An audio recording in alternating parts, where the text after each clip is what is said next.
Hey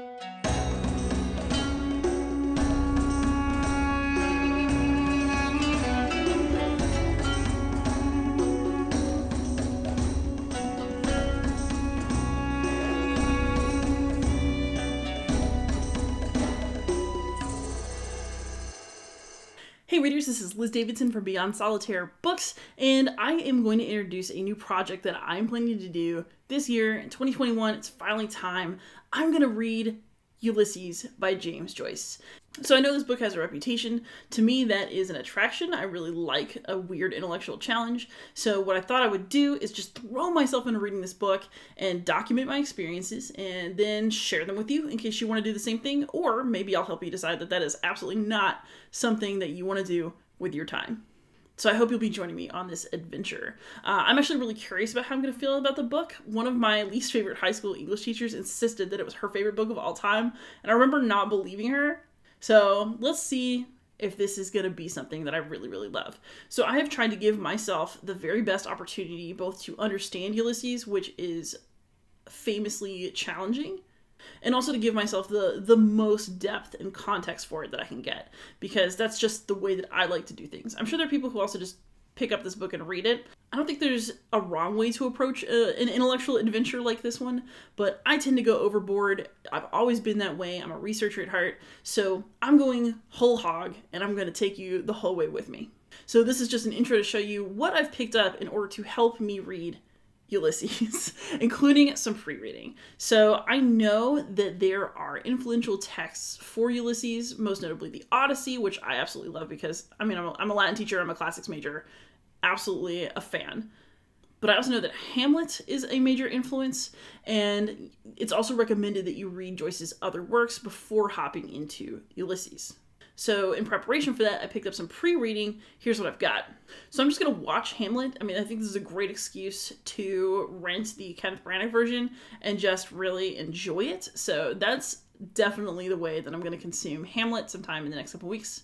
I just pulled my old used copy of the Odyssey off of the shelf in my classroom. I've read this a million times, but I mean, I like having an excuse to read the Odyssey, so I'm totally game for this. Shouldn't take long because it's so familiar. And I'll be reading back through to make sure that I've got all my references ready to go, because all of the episodes in Ulysses are named after events and people in the Odyssey.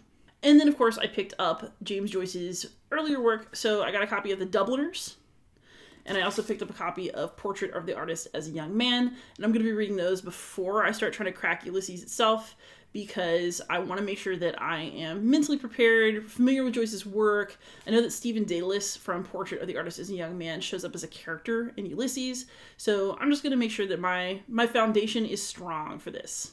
Then, because I'm an absolute weirdo, I took this a step further. I didn't buy one edition of the Ulysses, I bought two. Because there have been apparently several conflicts among scholars over which text is the most accurate. The original one from 1922 was apparently printed full of errors, but then you have the 1961 text, so I picked up the vintage press edition. It's a nice looking book. I'm kind of excited. It looks cool. It's got that classy, messy thing going on. I'm in. And then there's actually a scholarly edition that was gaining a lot of credit in like the 80s, and then it got ditched, but now it's also adopted in a lot of college classes, so it's hard to gauge how people really feel about it. That is the Gilbert text. So this one made a lot of corrections to the 1961 version, but people fought about what those corrections were, whether they're accurate. At one point, scholars got into a fight about the size of a period on one of the pages. So I want to compare this with the 1961 version and just have a good time exploring the differences, the depth, and, what does a correction mean for this particular book. I should probably tell you that I describe myself as a classics major, but my doctorate is in ancient Christianity. I routinely teach New Testament classes, and I really love fights about original text and issues in the text and which manuscript is better. So this is really calling to me in my other life as a scholar. So I think one of the reasons I'm getting so crazy into getting ready to read Ulysses is that it reminds me of some of the scholarly fights that I grew up on.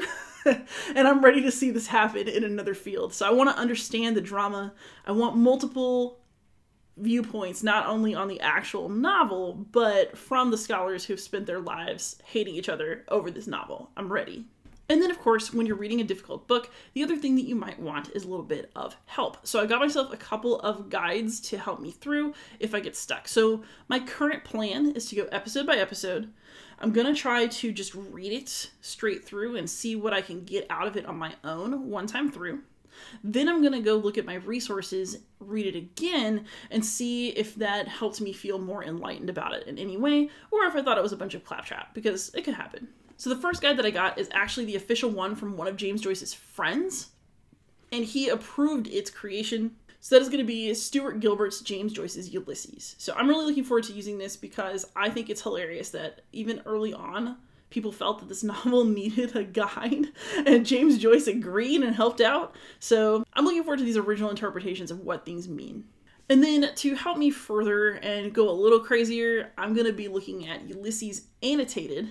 And this is by Gifford, and I'm going to put everything in the notes. I got used copies of as many things as possible because it's expensive to buy. This many helps. It's like getting ready for a college class. So I went as cheap as I could across the board, except that I got fresh copies of Ulysses itself because I want to make my own notes, and I don't want other people's notes to steer me before I have a chance to have a look myself.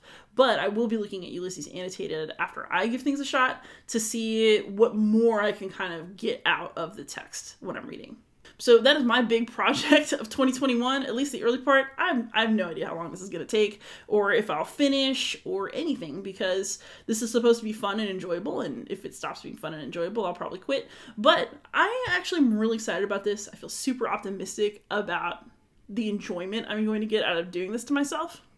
And I really hope that y'all want to come along with me because I think it's going to be a wild ride, an Odyssey, if you will. So if you want to follow along or if you're enjoying other videos that I make, please do like and subscribe to my channel, and I'll be really looking forward to hearing from you. If you've already read Ulysses and you have any tips for me, I'll be super interested to hear them in the comments below. Happy reading, everybody.